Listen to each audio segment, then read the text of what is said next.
How to activate your BECU credit card. Hello guys, this is Atticus and welcome back to another tutorial video. In today's video, I'll teach you guys how you can activate your BECU card. So without any further ado, let's dive right into it. First step, open up a web browser and search for BECU card activation.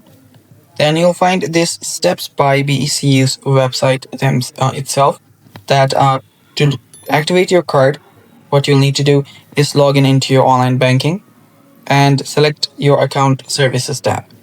Then you can select manage your debit card or whichever card you want. Then select your card. Then select activate my card.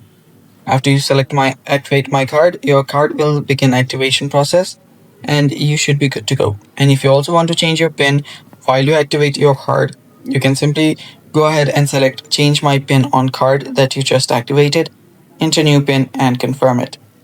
And that's how simple it is, guys. All you have to do is log in into your online banking, head over to account section, select manage debit card and select the card that you want to activate and select activate my card. And you're good to go. And that's all for today's video. Thanks for watching. Stay tuned for more and bye-bye.